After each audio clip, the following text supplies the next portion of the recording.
L'invité du jour est Abdoul Karim Bandé, le directeur général du cabinet Salomon Conseil. Avec lui, nous parlons aujourd'hui du pouvoir, de la confiance. Bonjour et bienvenue à vous. Merci, bonjour. Alors, avant d'aborder la thématique du jour, question d'actualité, on regardait la une des journaux ce matin. Qu'est-ce que vous pensez de l'adoption justement par l'ALT de la réduction du nombre de jours fériés chômés par an au Burkina?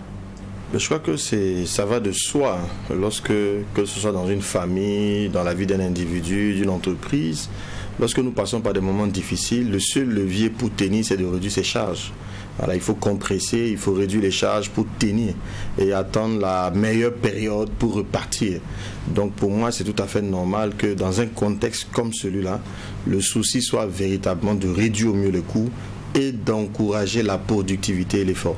On ne peut pas s'autoriser à perdre du temps, à gaspiller des ressources. Donc pour moi, c'est tout à fait normal et je salue le gouvernement pour cette action. Et j'encourage tous les Burkinabés à y participer parce que ce n'est qu'en travaillant. Les autres n'ont pas fait autre chose. Ils ont travaillé. Les Chinois, ça ne connaît pas le repos. Ça travaille. Et c'est parce qu'on travaille qu'on est productif et que nous allons laisser un héritage aux enfants de nos enfants. Moi, je crois qu'il faut retenir que ce qu'on fait aujourd'hui, là, ce n'est pas pour nous. Parce que si on pensait qu'à nous, on ne pourrait pas. C'est trop difficile. Mais si on arrive à se focuser sur les enfants, le pays que nous allons céder, et après nous, on va se rendre compte que nous sommes en train d'abattre un travail pour que nos enfants vivent mieux. C'est un sacrifice qui, de mon point de vue, vaut la peine. D'accord. Alors, à travers notre émission aujourd'hui, on aborde la thématique du pouvoir de la confiance. Pourquoi déjà ce choix de thématique pour nos auditeurs et téléspectateurs? Je pense qu'il est en cohérence avec ce qu'on a dit à l'émission dernière par rapport au discours du chef de l'État. Et j'ai beaucoup parlé de crédibilité. J'ai dit il y a des indicateurs. Ouais, lorsque vous êtes en lien avec une personne, vous lui faites confiance ou pas. Mais qu'est-ce qui fait que vous faites confiance à quelqu'un? Comment vous, en tant qu'individu, en tant qu'organisation, en tant que dirigeant, peu importe l'entité économique, comment vous faites pour que les gens vous fassent confiance? Parce que la confiance, c'est le fondement du business. Vous voyez, dans les temps anciens, il n'y avait pas de contrat. Les accords étaient verbaux. Une poignée de main suffisait pour dire on est bon. Et quand on donnait la parole, on allait jusqu'au bout. Dans notre tradition, on n'avait pas besoin de signer des papiers parce que la parole donnée était largement suffisante. Est-ce que c'est vrai aujourd'hui? Alors comment faire pour retrouver cet équilibre, pour retrouver cet état nécessaire à l'activité, à la productivité, au leadership, au management? Donc voilà un peu pourquoi on parle de ça ce matin. Nous commençons l'année et c'est important si vous voulez être très productif dans la durée, de créer des relations de confiance. Que ceux qui sont en face de vous fassent confiance et que vous soyez aussi capable de mesurer, de lire la confiance que les autres sont censés mériter de vous. Beaucoup se disent qu'ils comprennent très facilement l'expression confiance. Comment est-ce qu'on la définit? Alors c'est très compliqué d'ailleurs. On a posé la question à quelqu'un, on ne peut pas mettre de mots aussi. Je vous demande, on sort dans la rue, on fait un micro-trottoir, c'est quoi la confiance? Vous allez voir, les gens savent ce que c'est, mais ils ne peuvent pas mettre de mots dessus. Parce que simplement la confiance, c'est quelque chose qu'on ressent. Vous voyez, quand vous êtes avec quelqu'un que vous sentez bien, vous vous sentez rassuré, vous n'avez pas de doute, vous n'avez pas d'inquiétude, on sent qu'il y a des relations de confiance. Donc c'est comment vous produisez cet état d'assurance, de bien-être chez les autres. Vous voyez, dans une entreprise, par exemple, vous avez des collaborateurs de qui vous vous méfiez. Quand ils rentrent dans votre bureau sans vous, quand vous arrivez, vous êtes inquiet. J'ai vu ça dans les familles polygames. Moi, j'ai grandi dans une famille polygame. On s'inquiète de tout. Une chaussure a disparu, c'est un scandale. Vous voyez, parce que c'est vraiment fondamental, la confiance. Et c'est le fait de produire chez les autres des a priori très favorables. Quand ils sont avec vous, quand vous leur demandez quelque chose, ils ne doutent même pas de votre capacité à faire ce que vous dites. Et c'est extrêmement important à tous les niveaux. Dans l'éducation des enfants, dans la relation de couple, dans l'entreprise en tant que manager, dirigeant, chef de service, tout ce que vous voulez. Un gouvernement face à ses gouvernés, c'est fondamental de créer un rapport de confiance. L'autre réalité, c'est que pour inspirer la confiance, il faut avoir une certaine dose de crédibilité. Et là, je nous ramène un peu à la précédente émission. Comment on arrive à augmenter la dose de crédibilité que l'on pourrait inspirer aux autres? Absolument, c'est vraiment beau et je recommande un livre, moi je suis aussi là pour ça, j'ai appris en lisant énormément et c'est le livre de Stephen R. Covey. Stephen R. Covey qui a écrit Le pouvoir de la confiance et vraiment il a fait une étude là-dessus et il y a plusieurs degrés et le degré dont nous allons parler ici c'est celui de la crédibilité, comment être crédible aux yeux des autres et cette crédibilité là selon son étude va reposer sur 4 paramètres, notamment l'intégrité, l'intention, les capacités et les résultats. Et pour apprécier la crédibilité d'une personne, vous devez essayer de mesurer son intégrité. Est-ce qu'elle est intègre? D'ailleurs, nous sommes dans le pays des hommes intègres. On va essayer de décortiquer ce que lui entend par intégrité que je partage. Il faut mesurer l'intention de la personne. Est-ce que quand elle fait une chose, c'est dans les bonnes intentions? Il faut mesurer les capacités de la personne. Et puis enfin, il faut mesurer les résultats. Mais ce sont les 4 ensemble qui produisent la confiance dans la durée. Est-ce que ce type d'intégrité peut s'appliquer avec des exemples sur le plan d'une entreprise, sur le plan familial et sur le plan de la gouvernance aussi? Comment on peut les appliquer pour qu'on comprenne mieux? L'intégrité, c'est très simple. C'est de dire, est-ce que ce que tu es extérieurement, c'est ce que tu es intérieurement? Dès que vous êtes dans une sorte de duplicité, et c'était beau, je donnais l'exemple la dernière fois de Mahatma Gandhi, parce que l'auteur dont je parle a fait une étude sur Mahatma Gandhi, qui était un grand leader, et tous les grands leaders, vous allez voir qu'ils ont les mêmes caractéristiques. Ça veut dire, les hommes intègres sont des personnes qui connaissent les valeurs et qui défendent leurs valeurs fondamentales, qui ne changent pas. On les connaît, on sait que celui-là, cette chose-là ne passera jamais. On n'a même pas de doute, on n'a pas dit qu'ils sont parfaits. Mais on sait que leur engagement, là, ce n'est pas un débat. Ce qu'ils pensent, ce qu'ils ressentent, ce qu'ils disent, ce qu'ils font, c'est la même chose. Donc, en simple, une personne intègre, son discours et son action sont alignés. Quand il dit qu'il va faire une chose, il la fait. S'il dit qu'il ne va pas faire, il ne va pas faire. Donc, ce n'est pas le gars où il est ni chaud, ni froid, et des positions qui changent du jour au lendemain. Non, il est extrêmement cohérent dans la durée. Ce qu'il pense, ce qu'il ressent, ce qu'il dit et ce qu'il fait, c'est la même chose. Donc les personnes intègres sont des personnes qui sont alignées sur leurs valeurs. Est-ce que dans la gouvernance on retrouve par exemple ce type d'exemple? À chacun d'apprécier. Ouais, moi je donne le critère, parce qu'après on dira qu'il est pro, contre, pour, les gens sont très forts là-dedans. Moi je dis, mon point de vue il est purement technique. Voilà ce que la technique en matière de confiance dit. Une personne crédible, c'est une personne qui fait ce qu'elle dit. Est-ce que nos gouvernants font ce qu'ils disent? C'est la question que moi je pose. À chacun d'évaluer. Si on évalue sur 10 une personne, peu importe qu'on l'aime, qu'on l'aime pas, que ses actions nous conviennent ou ne nous conviennent pas, mais on regarde, lise que c'est une personne qui, chaque fois qu'elle dit quelque chose, elle le fait. Elle peut pas bien faire, on va voir ça plus tard. Mais ce qui est sûr, le discours et l'action sont alignés. Alors la personne est crédible. La personne est intègre. Voilà. Mais une personne qui dit des choses et qui ne fait jamais, ou c'est plus du discours. Voilà pourquoi je dis que pendant longtemps, les discours politiques ont été négligés. Parce qu'on dit, ils disent des choses, mais on ne voit rien. Donc finalement, on perd en crédibilité. Mais lorsqu'une personne dit et qu'elle fait, je crois qu'elle est tout à fait intègre. Et ça, il faut lui reconnaître. C'est juste une observation. Ce n'est pas un jugement. Et à chacun de juger. Autour de vous, regardez. Et si vous-même qui nous écoutez, vous n'avez pas tendance à faire ce que vous dites, c'est que vous-même vous manquez d'intégrité. Il faut travailler là-dessus. Il ne faut pas blaguer avec sa parole. Ce qui sort de votre bouche doit être sacré. On ne doit pas s'exprimer à la légère. Jamais, même avec ses enfants. Justement, avec ses enfants, dans le cadre familial, quelle est l'importance du degré d'intégrité qu'un parent doit assumer? En fait, il n'y a même pas de limite. Il faut être le plus intègre possible. Il faut être le plus... Imaginez les enjeux. Pour certains, c'est peut-être amusant pour motiver un enfant de lui dire si tu es parmi les 5 premiers, je t'offrirai ceci. C'est ça. Et lorsque l'enfant atteint ce niveau, finalement, il se rend compte qu'il n'a pas son cadeau. Et vous savez ce que les enfants disent à leurs parents dans ces cas-là? Quand papa lui dit maintenant une promesse, il dit papa nous blague. C'est une façon polie de dire papa est un menteur. C'est toute une façon polie. Mais quand votre fils vous prend pour un menteur, vous imaginez, là c'est parce qu'il est enfant. Quand il sera adulte, vous n'êtes pas crédible. Vous n'êtes pas crédible à ses yeux. Votre avis ne va pas compter. C'est extrêmement dangereux. Un jour, vous aurez besoin de lui donner un avis sérieux. Moi, je vous dis, une de mes ambitions, c'est que mes enfants adhèrent au conjoint que je veux leur proposer. Mais pour que j'arrive à ça, j'ai besoin d'avoir un niveau de crédibilité élevé à leurs yeux. Moi, je ne blague jamais avec une promesse que je fais à mes enfants. Et ils le savent. Donc, ils me poussent toujours à faire des promesses parce qu'ils savent que si j'en fais une, je vais la tenir. C'est une obligation. Et c'est pas qu'avec eux, c'est avec toutes les personnes avec qui j'ai interagi.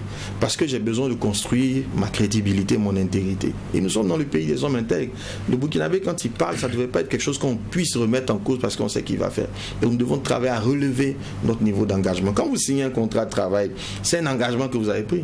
Vous avez dit que vous allez venir à l'heure, vous avez dit que vous allez rendre 8 heures de travail par jour, pas 8 heures sur Facebook ou les réseaux sociaux, 8 heures de travail réel par jour. Est-ce que vous le faites? Si vous ne le faites pas, vous manquez d'intégrité. est-ce que dans le business, en entreprise, ces valeurs d'intégrité se doivent aussi? Quand vous voyez des entreprises qui durent, les régimes passent et puis ils demeurent, c'est parce qu'il y a un niveau d'intégrité élevé. Si le niveau d'intégrité n'est pas là, ça devient un feu de paille. Ça va disparaître comme c'est venu. Parce que tout repose sur la confiance.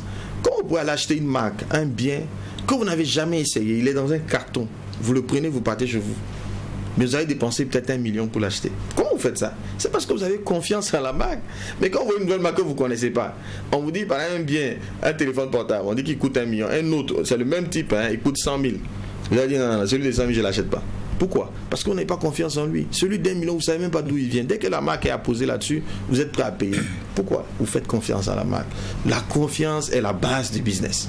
C'est la base. Ces valeurs d'intégrité qui inspirent la confiance envers les autres, elles ne sont pas innées, elles se cultivent, elles s'apprennent. Comment on arrive à améliorer son intégrité lorsqu'on se rend compte d'un certain nombre de lacunes dont on fait preuve? Déjà, la première étape, c'est de prendre conscience même de ce que c'est. Voilà pourquoi on en parle sur ce plateau. Et chacun devrait s'évaluer. Suis-je intègre? Et je vous dis, évaluez la carrière des gens. Vous allez voir des gens en entreprise qui ne décollent jamais. Ils trouvent que c'est les autres. Non. Évaluez votre intégrité. Si vous promettez des choses que vous ne faites pas, c'est ce que ce soit à la maison, vous avez des jeunes, ils promettent de laver la voiture, ils ne lavent jamais la voiture. Ils promettent d'aller faire des courses, ils ne font jamais les courses. Il faut qu'on le court après. C'est après maintes relances qu'il le fait. Vous n'êtes pas intègre aux yeux de vos parents. Donc c'est déjà de prendre conscience, c'est de s'évaluer, c'est de définir ses valeurs fondamentales. Et ça, c'est très important. Mais le plateau ici ne va pas nous permettre d'aller au bout, parce que c'est assez technique. On a tous des valeurs. On a tous le même potentiel en valeurs. Mais nos valeurs ne sont pas fondamentales pour tous. On ne peut même pas avoir 100% de valeurs fondamentales. Ce n'est pas nécessaire. On doit avoir entre 3 et 5 valeurs fondamentales maximum. Moi, mes valeurs fondamentales, c'est la rigueur, c'est la franchise et c'est l'humilité. C'est pour ça que quand vous êtes, bon, j'aurais du mal, comme je ramène tout à moi, mais il faut en tout cas avoir au moins 3 valeurs. Il faut les connaître et ensuite il faut les défendre. Ne remettez jamais en cause votre engagement. En simple, entraînez-vous de sorte que ce qui sort de votre bouche, que votre oui soit oui, que votre non soit non. Ne blaguez pas avec. Tout part aussi de l'intention. Vous avez sorti le mot à plusieurs reprises. Quelle est son importance? C'est quoi l'intention déjà? Sa place dans l'intégrité qui pourrait inspirer la confiance des autres? Absolument. En fait, c'est une construction. Tout est lié. Je veux être crédible. Je veux que les autres me fassent confiance. Et j'ai dit, mesurons en même temps nos gouvernants et tous ceux qui nous entourent, nos parents, nos amis, etc. Essayons d'analyser, de les noter. Le premier élément, on a vu que c'était l'intégrité. Donc, notez ce que vous connaissez, donc vous jugez l'action, vos dirigeants. Est-ce qu'ils sont intègres? S'ils sont intègres, ça veut dire qu'ils font ce qu'ils disent. Ce qu'ils promettent est fait. Ensuite, il faut mesurer l'intention. C'est quoi l'intention? L'intention, c'est la motivation profonde que vous avez. Il y a ce que vous dites, il y a l'action que vous posez, mais il y a ce qui vous motive profondément. Et il faut sonder sa motivation. Les motivations qui produisent la confiance dans la durée. On peut tromper les gens tout de suite, mais ça ne va pas durer si vous les trompez. Vous pouvez faire bien de jolis artifices pour un temps, mais pour que ça dure, il faut que vous ayez de bonnes intentions. Et c'est quoi une bonne intention? C'est une intention qui prend en compte l'intérêt des autres. Dans ce que vous faites, souciez-vous que l'autre gagne quelque chose. Il ne faut pas que ce soit vous. Toutes les intentions égoïstes, chaque fois que l'action est tournée vers nous, qu'est-ce que nous avons à gagner? On ne va pas produire de la confiance dans la durée. On ne va pas générer chez les autres de l'engagement autour de nous. Si nous voulons que les autres s'engagent autour de nous, il faut que nous nous assurons de prendre en compte les intérêts. L'individualisme ne marche pas dans ce sens. Jamais, ça ne va pas loin. Ça va finir par s'effondrer très vite. Mais lorsque l'intérêt des autres est pris en compte, ça dure. Et c'est tout l'intérêt des entreprises. On pense que les entreprises sont là juste pour faire de l'argent. Non, elles se soucient de l'intérêt des autres. C'est pour ça qu'elles mettent beaucoup d'argent en recherche et développement pour améliorer les solutions.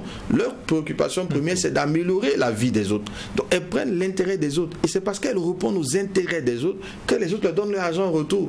Mais vous ne pouvez pas avoir une entreprise, vous ne répondez pas aux intérêts. Tout ce qui vous intéresse, c'est gagner de l'argent, ça n'ira pas loin. Prenons un mécanicien ou tout ce que vous voulez, qui ne se préoccupe que de gagner de l'argent. Vous allez une fois, il répare votre voiture. Quand vous venez, mais il y a un problème, il ne reconnaît jamais, il cherche toujours des excuses. Vous allez repartir encore? Non, bien sûr que non. Mais quand vous voyez celui-là qui... C'est comme dès que vous l'appelez, il réagit, non, il y a un problème, non. Ah, je suis désolé, votre journée a été gâchée à cause de moi. Il reconnaît qu'il vous a fait du tort, il se préoccupe de vous. Vous allez lui faire confiance. C'est aussi simple que ça. C'est l'intérêt qu'on porte aux autres qui fait qu'ils se mobilisent pour nous. C'est la loi de donner et de recevoir. Il faut donner. Donner, c'est se préoccuper réellement des autres. Donc, évaluer encore les gens qui nous entourent, évaluer l'action gouvernementale. Est-ce que l'intérêt général est pris en compte? Est-ce qu'il y a un souci d'aller vers... J'ai dit que je trouve que le gouvernement, le chef de l'État est crédible. J'ai dit, après, voilà pourquoi je le dis. Évaluons nous-mêmes. Est-ce que l'intention... J'ai pas dit... Oui, faisons attention.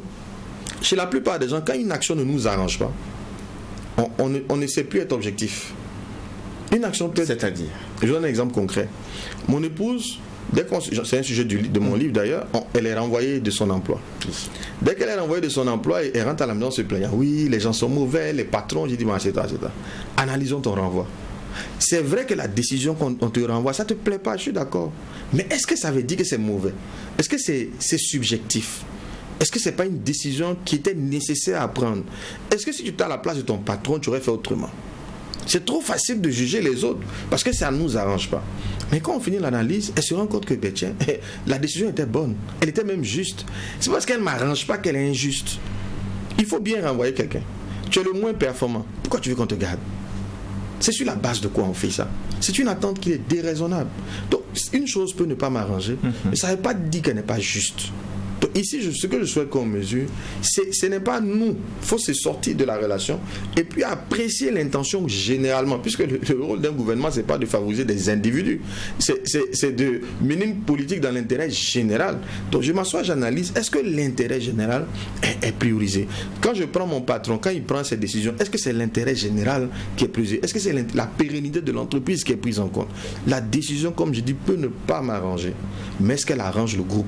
Est-ce qu'elle arrange l'ensemble? Si oui, alors l'intention est bonne. Comment on améliore son intention? La même question que j'ai posée par rapport à l'intégrité. Est-ce qu'il est possible d'améliorer l'intention? Absolument. Ça veut dire qu'avant de faire quoi que ce soit, ça s'appelle la méthode Toyota, la méthode des 5 pourquoi. Demandez-vous toujours pourquoi vous faites ce que vous faites. Quelqu'un a dit celui qui a un bon pourquoi peut endurer n'importe quel comment. C'est le pourquoi qui détermine l'action. Pourquoi je fais? Ça commence là. Ça commence toujours dans le soft.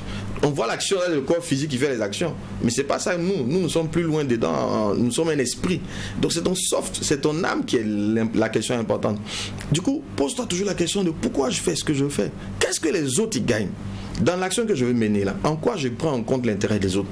Si je ne prends en compte que mon intérêt personnel, ça va aller où? La machine va finir par gripper. Je suivais un truc sur l'IA où le gars il démontrait que tous nos emplois vont être remplacés par l'IA. J'ai dit, tiens, mais ça va poser un problème quand même économique. Si tous les emplois sont remplacés par l'IA, qui va consommer? Puisque pour consommer, il faut avoir de l'argent. Donc finalement, la machine va gripper, à moins que le moyen de consommation à terme ne soit plus l'argent, mais quand peut-être on esclavagise les gens. Je dis, ok, si tu rends les gens esclaves, ils doivent travailler pour toi, mais tu n'as pas besoin d'eux pour travailler. Finalement, ils vont servir à quoi les humains? Si les machines font tout, toute l'économie va se gripper. Donc finalement, en termes, quand je regarde ça en termes de relations gagnant-gagnant, si vous gagnez totalement au détriment des autres, en fait, vous perdez.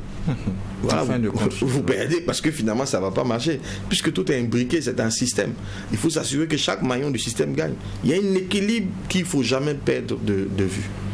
Quand on parle aussi des capacités, qu'est-ce que c'est et quelle est sa place dans l'objectif de pouvoir inspirer la confiance? Vous êtes crédible, vous êtes intègre, vous avez de bonnes intentions. Mais si vous n'avez pas les capacités, par exemple moi, si vous me demandez de venir faire l'émission en anglais, mais je vais être ridicule quoi, parce que je n'ai pas les capacités. Ne vous engagez jamais sur une voie pour laquelle vous n'avez pas de capacités. C'est pour ça que chacun doit être centré sur ce qu'il sait faire. Et en la matière, l'exemple que Stephen R. Covey donne, c'est le cas de Michael Jordan, qui était l'un des meilleurs, qui est toujours le meilleur basketteur de tous les temps, avec des chaussures qui portent son nom et tout ça. Et puis, un temps, il avait marre de jouer au basket. Il trouvait qu'il était trop fort, il s'ennuyait, il a voulu faire autre chose. Il quitte le basket et puis il va au baseball. Mais arrivé au baseball, il se rend compte qu'il est médiocre. Mais il a eu l'humilité de revenir, de dire, attends, non, je ne suis pas fait pour le baseball. Je dois rester focus sur ce que je sais faire. Il faut rester concentré sur ce qu'on sait faire. Quand il est revenu au basket, il a régné sur le basket jusqu'à la fin de sa carrière. D'accord? Donc c'est de dire, non, chacun doit rester sur ce qu'il sait faire. Souvent, en entreprise, il y a une grande rencontre, il faut prendre la parole pour expliquer quelque chose. C'est pas parce que je suis le DG que je dois être celui qui parle. Si je ne sais pas le faire, j'ai un collaborateur qui le fait mieux. Souvent, à vouloir parler nous-mêmes, je peux finalement rater tout l'objectif et faire échouer l'activité parce que je ne suis pas aussi bon orateur que celui qui est là. Donc, je dois avoir l'humilité de dire, tiens, je ne suis pas le meilleur, c'est à lui de le faire. Chacun doit être focus sur ce qui sait faire. Et quand vous ne savez pas faire, réunissez les gens qui savent le faire à votre place. Vous allez être crédible. Mais à penser que je dois tout faire, tout contrôler, tout savoir moi-même, ça, c'est ce qui arrive aux jeunes dirigeants. Quand on est très brillant, ou moyen généralement, et puis on nous donne une promotion, on veut prouver aux autres qu'on sait tout faire. Donc on veut tout faire nous-mêmes. Parce que pour nous, si un de nos agents le fait mieux que nous, c'est comme si on est incompétent. Mais non, c'est pas vrai. Ton rôle en tant que manager n'est pas d'exécuter. Non. Quelqu'un a dit sur l'épitaphe d'un grand manager, il est écrit, il repose ici un homme qui a su s'entourer. Voilà, ton rôle c'est de savoir t'entourer. C'est pas d'être celui qui fait tout. Donc il n'y a pas de mal à avoir des experts autour de soi. Il faut même avoir des experts autour de soi. Donc si tu veux, pour la question de la capacité, c'est de s'assurer que dans ce que je fais, je suis très bon. Et dans ce que je ne sais pas faire, je ne m'engage pas. Je trouve d'autres personnes pour le faire. 3 minutes de temps d'antenne, mais comment vous pouvez permettre à nos auditeurs et téléspectateurs d'améliorer leur capacité? Il faut travailler, il faut s'entraîner. Tu as appris à lire, ce n'est pas en dormant. C'est parce que tu as fait A, B, C. Depuis le CP1, on nous a bombardé. On a dû apprendre par cœur. Oui, il faut s'entraîner à apprendre.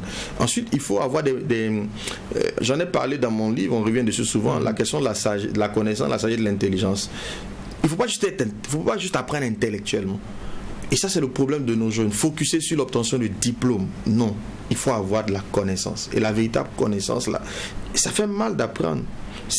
Souvent par moment, pour apprendre, il faut parfois même remettre en cause tout son système de croyance. C'est très compliqué de remettre en cause son système de croyance, ses certitudes. Est-ce que la connaissance sans diplôme n'est pas aussi un frein à l'épanouissement? Ça dépend de l'environnement dans lequel on est. Si on est entrepreneur, c'est très peu utile.